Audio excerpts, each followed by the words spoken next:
بەڵام کاتتان باش من کامەران حاجی عومەر باسی ڕۆژتان پێشکەش دەکەم ئەم جارە باسی ڕۆژمان هێناوەتە سنووری پارێزگای دهۆک لەم بە دوادا چوونەدا کێشە و گرفتەکانی بەردەم کەرتی سوتەمەنی لە سنووری پارێزگای دهۆک دەخەینە ڕوو بەشێک لە هاوڵاتیان گلەی ئەوە دەکەن بە بەراورد لەگەڵ تەواوی پارێزگاکانی هەرێمی کوردستان و عێراق نرخی سوتەمەنی لەو شارە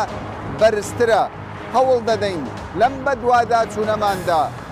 گلەی و گازاندەی هاوڵاتیان بزانین و وەڵامی تەندروستیش لە بەرپرسانی ئەو شارەوە دەستمان بکەوێت.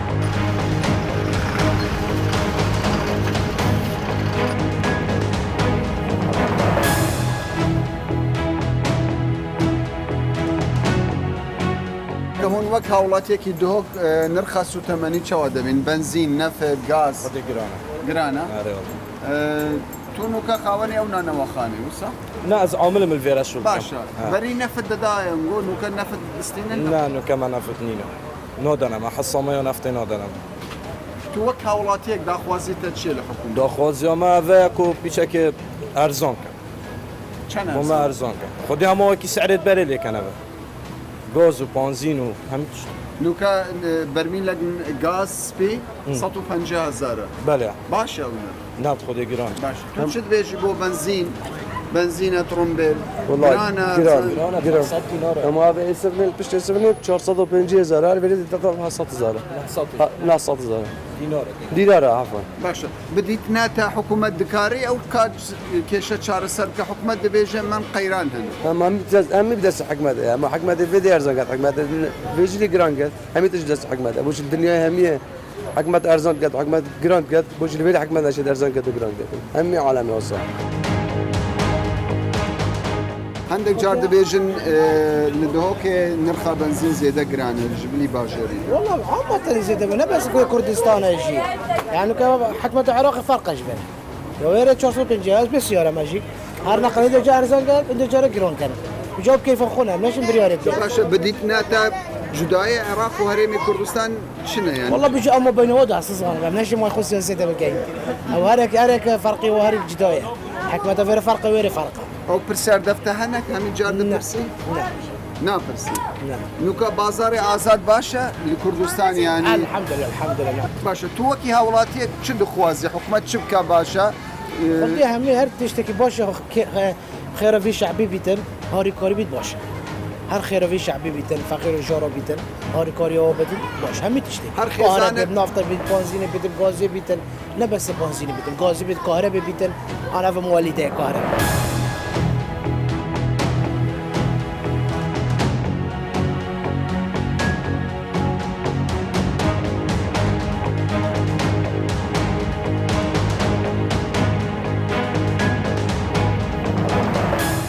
ئێستا ئێمە لە شەقامی گەلی دهۆکین ئەم شەقامە بازاری سوتەمەنی نەوتە نەوتی سپی لەم شەقامەدا دەفرۆشێ وەک دەیبینن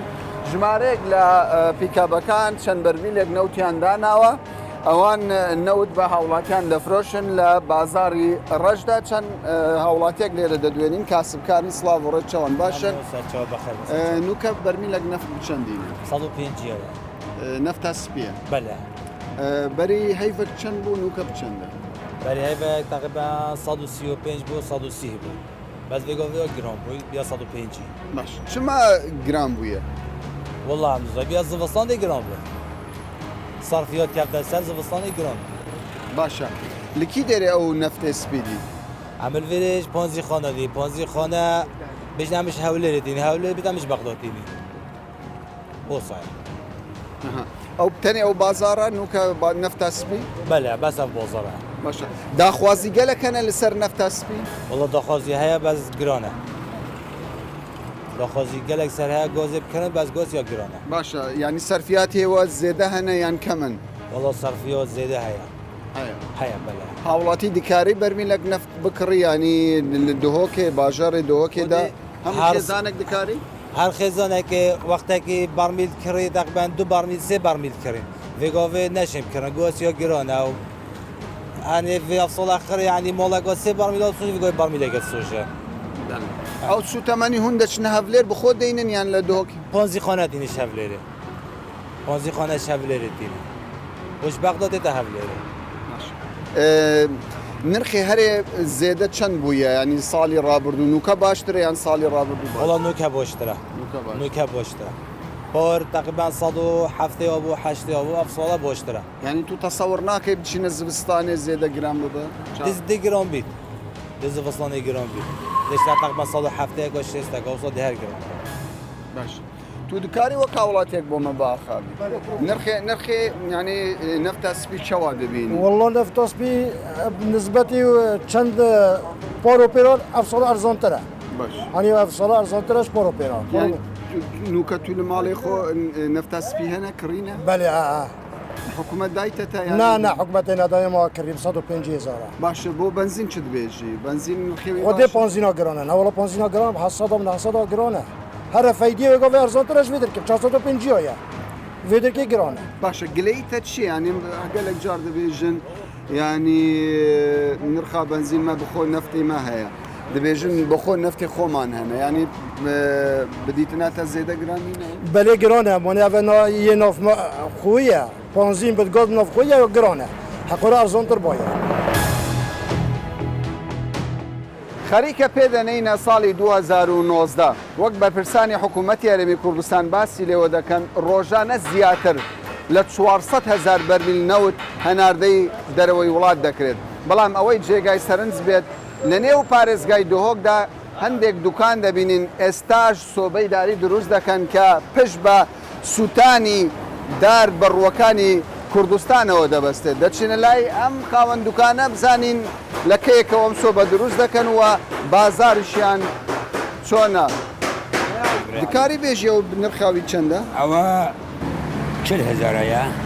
ئەمە 5,000ەیە 5,000 فەرقاوی چینە و مەزنترە؟ بەس ماسترە ئەوە 45,000ەیە ئەوە بچێکی ڕەنگی وێ جوانترە و هەر پێتی بچی قایمترە ماسترە بۆری بە 5,000ەیە عکس 5,000ەیە کولاف 5,000ەیە ئەو بۆری سۆر 5,000ەیە ئەو سۆپە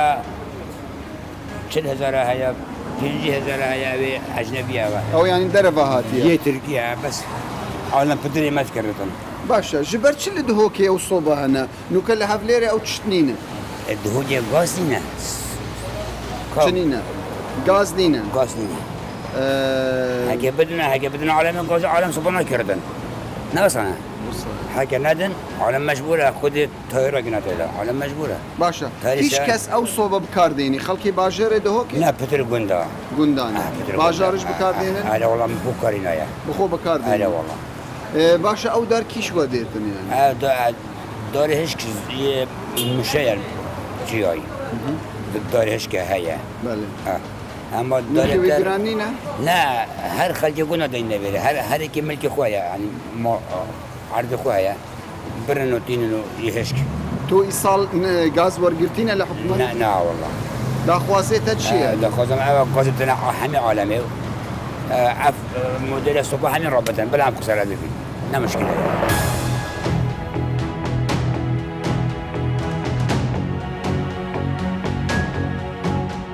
خودی از سنده پانزی خانات کمی یا باشه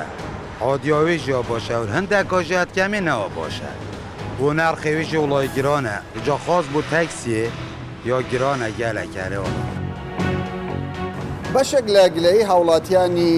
دهۆک ئەوە بوو کە نرخی سوتەمەنی بە تایبەت بنزین لە سنووری پارێزگای دهۆک بە بەراورد لەگەڵ پارێزگاکانی دیکە ئێرێمی کوردستان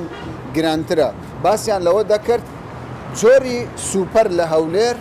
هەمان ئەو نرخەیە کە لێرە بە محەسەن دەفرۆشرێت بۆ ڕاستکردنەوە و وەرگرتنی زانیاری سەبارەت بەم پرسە ئێستا یەکێک لە خاوەن بەنزیخانەکانی شاری دهۆکمان لەگەڵە بەڕێزم سڵاوت بێبێ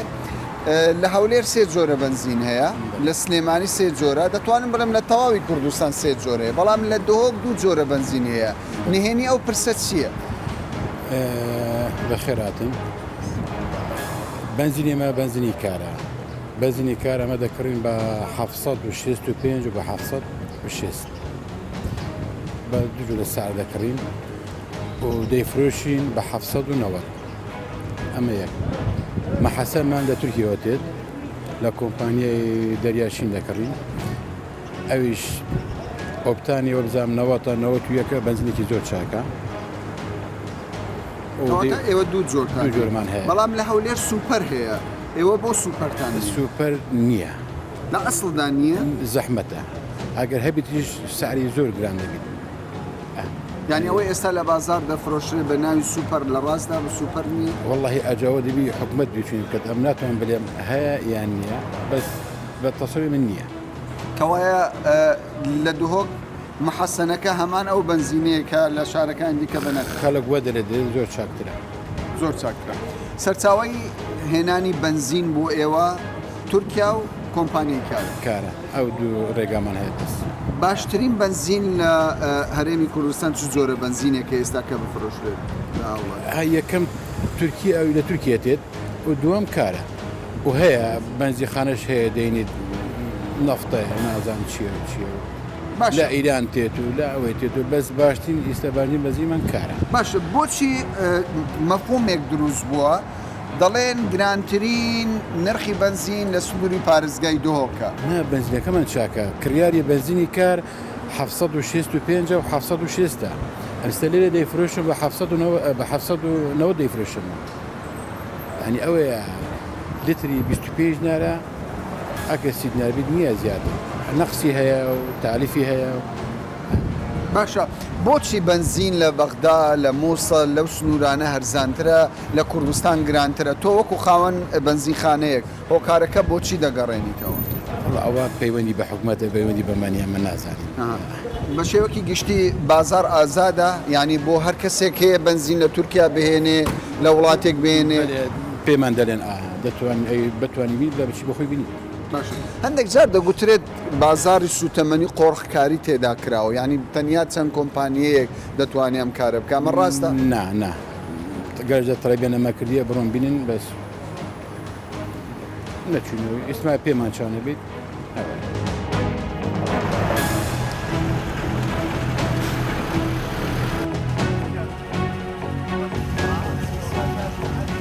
وەک جێبستی بووین بەشێک لە هاوڵاتیانی دۆهۆک گلەییان لەوە دەکرد کە هەرێمی کوردستان دەوڵەمەندە بەنەوت کەچی نرخی سوتەمەنی بە شێوەکی گشتی لەو پارێزگایەدا یەکجار بەرزە بە بەراورد لەگەڵ پارێزگاکانی دیکەی هەرێمی کوردستان نرخی بنزین نەوتی سپی گاز تا ڕادێک هاوڵاتیانی لە سنووری پارێزگای دۆهۆک هەراسان کردووە بێگومان ئەمە ئەم حاڵەتە تەنیا لە سنووری پارێزگای دۆهۆک نییە بەڵام فۆکسی ئێمە لەسەر سنووری پارێزگای دۆهۆکە گلەی و گازاندەکانی هاوڵاتیان لە سنووری پارێزگای دۆهۆک بە احتیکارکردنی بازار کە وەکو خۆیان باسی لێوە دەکەن بەشێک لە کۆمپانیەکان بازاریان احتیکار کردووە و حکوومەتیش بێدەنگە بۆ وەڵامدانەوەی پرسیارەکانی هاوڵاتیان ئێستا ئێمە لە بەردەم بارگای پارێزگای دۆهۆکین هەوڵ دەدەین بەرپرسانی پارێزگای دۆهۆک وەڵامی پرسیاری هاوڵاتیان بداتەوە و گازاندەی هاوڵاتیانی سنووری پارێزگای دۆهۆک بەلای کەمیەوە کەمی بکەن.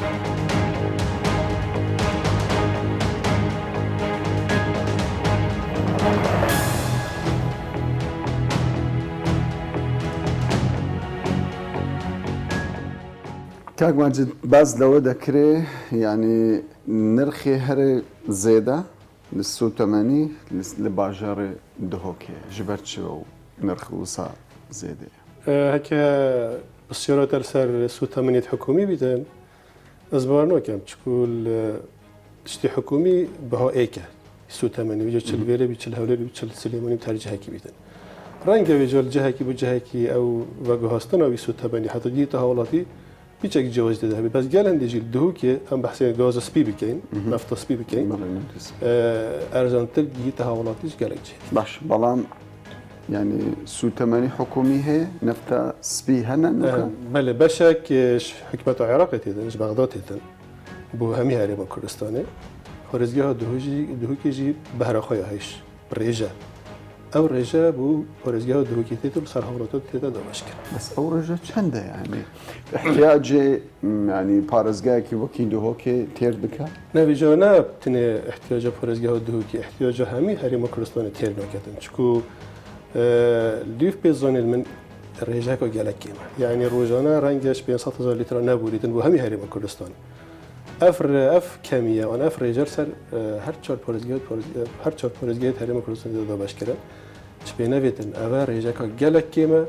بەس ئەف ڕێژە ئەوەتێتە داد پەروەردە سەر هەوڵاتیان تێدا دەباشکردن سنووری پارێزگا دۆکی باشە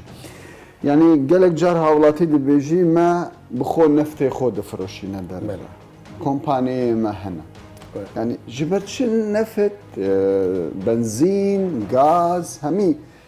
xizmetguzariyên sûtemenî giran in ئەم هەمیت ناو کوردستانێدا ژین ئەم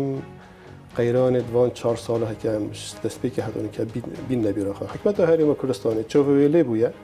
هەندی بشێتن بەرمیلێکی گازێ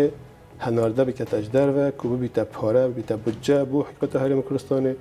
بۆ کاروبارێت ئیداری و دیسا موچێت موچەخۆران گەل هەندێژی هند ئاگادارن کو هەتونکە موچێت موچەخۆران نەهاتنە تعدیلکردنش بەروێ کێمبوونە بەهای نفتێ و دیسا ئەو قەیرانە هەرێمە کوردستانی توش بووی نتیجه ئەوێ قەیرانێ ئەف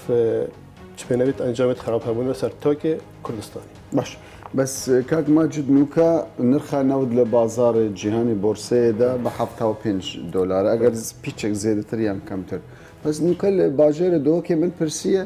ینی پرسیار کردە دەبێژن 165,000 دینار ئەو بەهرا حکومی ئەوە تێتە بەهایەوێ گونجایە و بەهایەوێ جێگیرە ئەوە دی بیتە بازرگانی کردن پێ چ پێ ناوێتن بازرگانی کردن پێ بیتە هەڤڕکانێ مابەینە بازرگانە ئەمل پارێزگەها دووکێ گەل ڕێبەریە نەفت و کانزا چاودێریە کوالیتیا یا سوتەمەنیەتکەین ئەوەش دەربەتێتن هەر جۆرە سوتەمەنی بیت یا دوێ چاودێریە بەهایشتکەن کارڕادایەکێ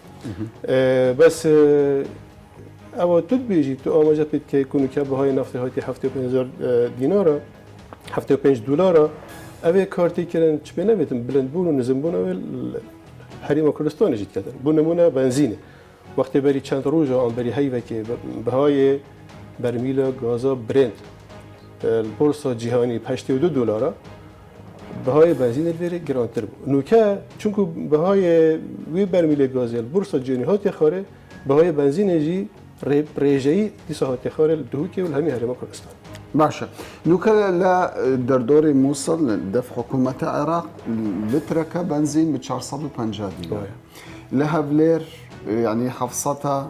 هەندێک جار کەمتر هەندێک جار پیچێک زێدەتر کوالیتی بنزینەوەی دێتە بە گۆڕتن چمە لە دهۆکێ زێدە گران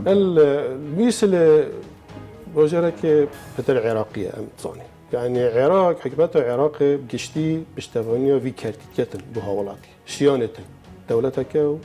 میزانیا خۆی هەیە و بجا خۆی هەیە و ڕەنگێکی شەرەنگە واز ئەوێت چێترەشی هەرێمە کوردستان سەبارەت هەولێرێ و دهوکێ تو بەحسێ بەهای بنزینێت کرد هەولێرێ سێ جورێت بنزینە هەنە بنزینە نۆرمال هەیە یا حەسەن هەیە یا سوپەر هەیە دهوکێ بە دوو جورێت بنزینە هەیە بنزینە نۆرمال هەیە و یا محەسەن هەیە ما یا سوپەرینە شکل دیف پێزانینێت ڕێوەبەریە نەفت و کانزا ئەو بنزینە و سعرە بەهای سوپەری چێتە فرۆتن چه مواصفات ئەنجێک چه تایبەتمەندیە ئەنجی مەرجێت بنزینە سوپەر تێدانینن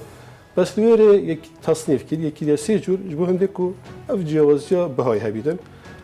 ئەگەر نە ما گەلە جۆرە بیفچوون و بەراورد یەکیری لە هەولێرە دهوکێ ڕەنگە هێشتا هەندە جۆرە لە هەولێرە دهوکێ بەهای بنزینی ئەرزان دەبیت باشە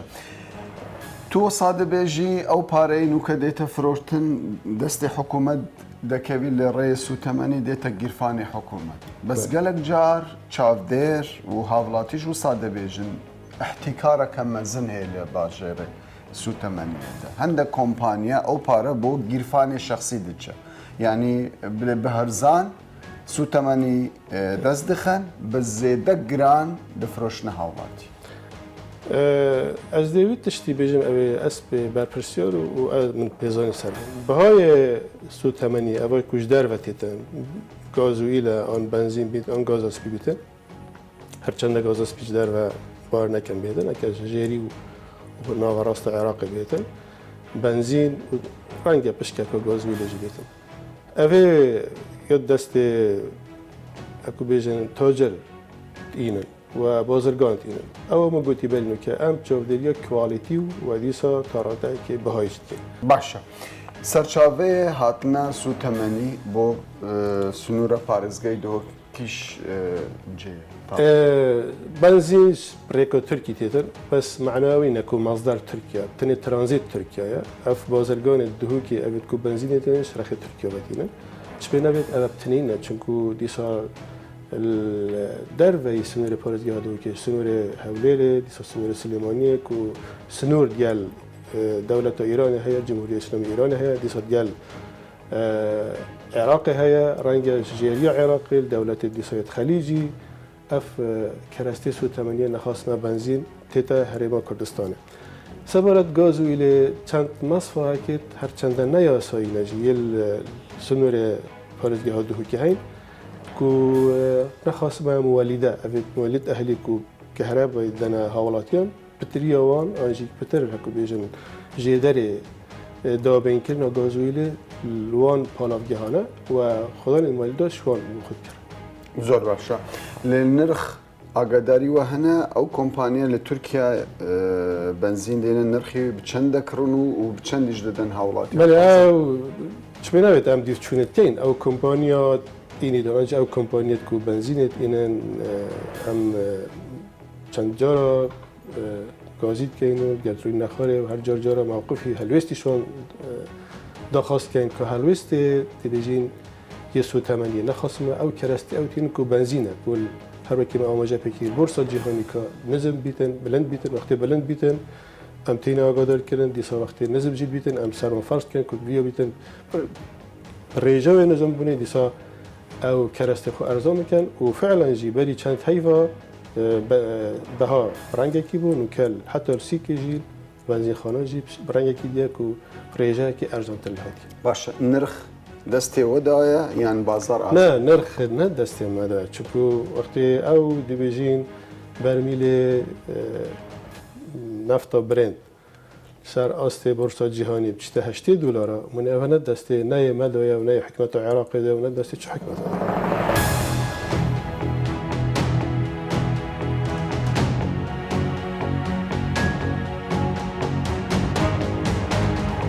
پاش بە دوواداچوونی ستاوی باسی ڕۆژ بۆمان دەرکەوت کە نرخی سوتەمەنی لە سنووری پارێزگای دهۆک نەوت بنزین گاز بە ئاگاداری حکوومەتی هەرێمی کوردستان لەلایەن کۆمپانیا تایبەتەکانەوە دیاریکراوە وا پێدەچێت ئەم نرخەی کە ئێستا بەرچاوە و کاری پێدەکرێت تا ماوەیەکی درێژ ئەم نرخە بەم شێوەیە ئێستا بمینێتەوە و هاوڵاتیانیش لەگەڵ ئەم دۆخە خۆیان بگونجێنن تا باسێکی تر بەخواتان دەسپێرن.